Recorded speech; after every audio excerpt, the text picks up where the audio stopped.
Halo, kenalin namaku Iglo dan kali ini aku mau membacain cerita pendek karanganku sendiri. Semoga kalian enjoy dengan ceritanya dan langsung aja ya. Mengantar hantu. Kalian pernah gak sih kepikiran malam-malam gitu sebelum tidur? Ya kepikiran random aja, mirip kayak waktu kita mandi atau beol, tapi sebelum tidur ini. Bahkan kadang bikin kita nggak bisa tidur malam, kadang pemikiran-pemikiran randomnya ini. Nah, aku izin cerita salah satu pemikiran randomku ya sebelum aku lanjut tidur. Nah, orang bilang hantu adalah jiwa kita yang belum puas, belum nyaman meninggalkan dunia manusia karena mungkin masih ingin menyelesaikan suatu hal atau mau memberi pesan terakhir ke keluarga, ke teman, pacar, suami atau istri, atau orang dekatnya. Dan aku sendiri juga cukup percaya dengan pendapat itu. Apalagi pamanku, Om Katri. Percaya banget sih harusnya. Jadi Om Katri pernah cerita, dulu sewaktu dia masih nyupir taksi online di InDriver, nggak apa-apa lah ya sebut merek, dia pernah dapet penumpang dari Rumah Sakit Karyadi Semarang di jam 2 pagi atau dini hari. Nah, penumpang ini minta dijemput di area yang dekat dengan kamar mayat di rumah sakit itu. Jadi keluaran dari area kamar mayat di Rumah Sakit Karyadi. Nah, karena penasaran, aku jadi tanya-tanya kan sama Om Katri dan minta ya dia buat cerita lah, penasaran aja. Kurang lebih selama cerpen ini aku akan lompat-lompat ya. Jadi nanti aku akan kayak lompat ke percakapan dan lompat ke narasi. Nah, waktu itu aku nanya gini, nah Om, nggak takut atau gimana gitu Om? Ngambil penumpang dari jam 2 pagi gitu, apalagi di rumah sakit, dari rumah sakit. Nah ya waktu itu sih Om Katri ambil orderannya ya. Soalnya udah biasa aja dari dulu. Dan gak cuma Om Katri aja, beberapa driver lain juga udah pernah jemput pekerja forensik. Jadi pekerja forensik itu biasanya pulang jam 2-an atau pagi-pagi dari rumah sakit Karyadi. Karena memang dari jam itu mereka baru selesai biasanya. Plus dari cerita sopir-sopir taksi yang lain, biasanya mereka juga kalau jemput pekerja-pekerja forensik dari situ biasa-biasa aja. Oh, oke deh Om. Lanjut Om ceritanya. Nah, ini Om Katri terus jemput penumpangnya kan. Penumpangnya cewek. Ceweknya waktu itu biasa aja. Kayak wanita pekerja di rumah sakit, dari rumah sakit pada umumnya. Tapi dia tinggi waktu itu. Kalau nggak salah waktu udah masuk ke mobil, kepalanya tuh hampir nyentuh atap dalam taksinya Om. Nah, plus sebenarnya cantik dia. Cuman waktu itu karena udah capek kali ya. Plus mungkin nahan ngantuk, tapi dia masih senyum gitu loh. Masih senyum ramah waktu minta tolong dianterin pulang ke Pudak Payung. Yang mana Pudak Payung ini cukup jauh kan. Tapi Om udah nyanggupin waktu itu. Udah iya. Untuk informasi, Pudak Payung adalah sebuah daerah atau area perumahan yang lumayan jauh dari pusat kota Semarang. Area perumahan di situ masih dibangun. Tempatnya cukup sepi, tapi nggak kayak perumahan mati. Ada beberapa keluarga yang tinggal di situ. Dan masih banyak angin adem dan hutan kecil di pinggir jalan perumahannya. Ya intinya perumahan itu cukup rindang, nyaman, dan cukup murah untuk golongan pekerja atau keluarga di Semarang. Setelah mengiyakan perjalanan sekitar 30 menit itu, Om Katri memulai starter mobil Brio merah bernomor plat H, Semarang kan H. Terus dia mulai nge-swipe ke kanan buat aplikasinya untuk nyetel rute GPS dan mulai mengantarkan wanita itu. Di awal perjalanan, Om Katri sebenarnya sempat agak curiga nih, karena profil wanita yang ia antarkan gak ada foto wajahnya. Cuman profil default abu-abu. Kan cukup bikin risih ya, apalagi udah malam-malam. Tapi waktu itu sih Om Katri bilangnya gak pikir panjang. Ya udahlah, gak masalah amat gitu katanya. Plus juga karena ini si mbaknya juga ramah. Mau ngajak ngobrol, bahkan cerita-cerita sama Om Katri. Sampai-sampai nggak kerasa nih, udah 30 menit berlalu di perjalanan. Sudah sampai di tujuan titik GPS-nya. Sudah sampai di depan sebuah rumah besar dan lebar berlantai 2. Tapi, ada keanehan. Rumah ini, malam-malam jam 2 pagi, ada beberapa mobil dan motor yang parkir dekat di rumah titik tujuan itu. Kan lumayan aneh ya. Kenapa kok rame-rame di jam 2 pagi? Tapi sekali lagi, Om Katri nggak terlalu mikir panjang segala hal itu. Waktu udah sampai, dia juga langsung ngomong ke mbaknya.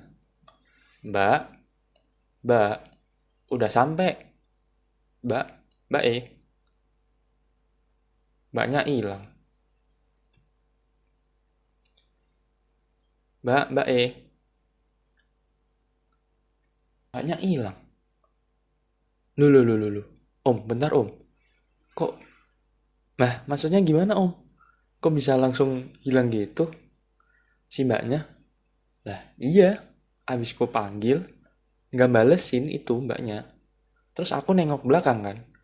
Dia udah nggak ada. Orangnya udah hilang. Nggak ada suara pintu atau jendela gitu yang dibuka waktu udah berhenti. Tapi orangnya hilang. Nah terus waktu itu Om Katri gimana? Nggak kepikiran dia hantu atau yang aneh-aneh gitu? Nggak pikir panjang waktu itu Om Katri. Malah agak marah aku. Karena udah nganterin lumayan jauh. Keluar bensin buat nganterin. Malam-malam pagi-pagi udah capek nganterin. Tapi orangnya hilang nggak bayar. Ya agak kesel ya. Malam itu Om Katri bingung. Mungkin campur kesal dan campur agak marah. Nah, karena dia juga mungkin juga penasaran juga ya. Kok bisa gitu loh. Orangnya tiba-tiba hilang, tapi nggak ada suara pintu dibuka atau jendela dibuka atau dia mungkin lompat atau gimana. Om Katri juga mikirin itu sih setelah udah berhenti di titik depan rumah itu. Akhirnya mencoba mencari secuil jawaban atau tanggung jawab karena udah mengantar cukup jauh kan. Dia ada ketakutan juga kalau penumpang yang dia antar kok tiba-tiba hilang. Nah akhirnya Om Katri mencoba nih mencari secuil jawaban atau tanggung jawab karena sudah mengantar cukup jauh kan, takutnya hilang atau gimana. Akhirnya Om Katri segera parkir mobil Brio merahnya di depan rumah besar itu. Dan ia coba ketok. Membunyikan alarm doorbell rumah besar itu juga. Seorang pria berparuh baya, bapak-bapak lah, mengenakan baju hitam berkerah, berjalan ke arah pintu sambil ngelihat ke jendelanya. Melihat siapa nih orang yang malam-malam begini mampir ke rumahnya.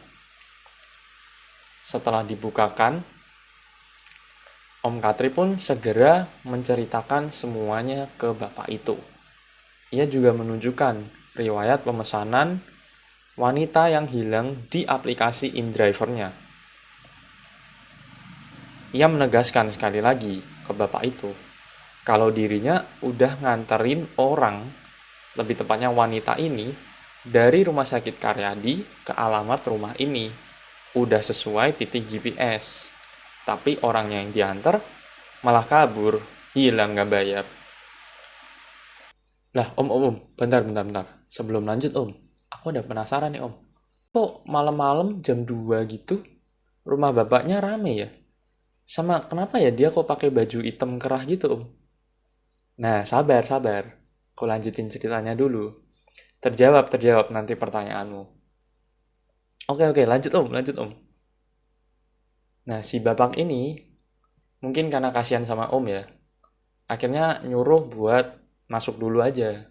Nyuruh aku masuk dulu aja. Minum teh bentar. Tapi Om Katri sungkan lah kalau masuk rumahnya jam 2 pagi. Ya gimana gak sungkan jam 2 pagi. Ditambah Om Katri sempat lihat kan dari waktu dia buka pintu, ada beberapa orang pakai baju hitam lagi duduk di tikar sambil berdoa, sambil mereka ya berdoa bareng gitu. Kayaknya layatan waktu itu. Jadi Om Katri akhirnya bilang ke bapak, saya tunggu di luar aja. Bapak terus balesin kan, ya udah bentar ya mas, saya masuk ambil uang dulu sebentar buat masnya. Ya saya agak gak enak lah, masnya udah nganterin tapi kok orangnya hilang. Nah terus setelah bapak itu udah masuk, sambil nunggu, Om Katri lihat-lihat kan, di tembok kiri atas ruang tamu mereka ada foto perempuan yang aku antar tadi. Kan curiga ya, yang aku antar tadi. Terus waktu si bapaknya udah keluar, langsung bilang kan Om Katri, lah itu pak, foto orangnya tadi yang saya antar. Loh bapak nganter orang ini? Itu orangnya yang meninggal pak. Loh bapak ngantar orang ini? Lah iya pak, saya ngantar orang itu, yang ada di foto itu, perempuan yang ada di foto. Pak, itu orangnya yang meninggal yang kita lagi layatin pak. Loh serius pak? Ini aku tadi ngantar orangnya loh pak, ngobrol-ngobrol sama saya di mobil. Nah, iya pak, itu mbaknya yang sudah meninggal, yang lagi dilayatin di rumah ini pak. Kehabisan kata mungkin adalah kata-kata yang dapat mendeskripsikan respon yang Om Katri dan bapak itu segera lontarkan. Sama-sama diam. Otak mereka kebingungan mencari jawaban realistis apa yang dapat menjelaskan suasana merinding seketika yang saat itu mereka rasakan. Nggak ada lagi biasa-biasa aja. Yang ada, Om Katri langsung mau pulang aja waktu itu. Bapak itu kemudian merhatiin ke arah foto perempuan yang terpajang di tembok ruang tamu itu. Dan akhirnya dia perlahan memalingkan lehernya kembali ke Om Katri dan menyalamkan uang merah serta menyuruh Om Katri untuk pulang aja, gak usah dipikirin banget, hati-hati di jalan.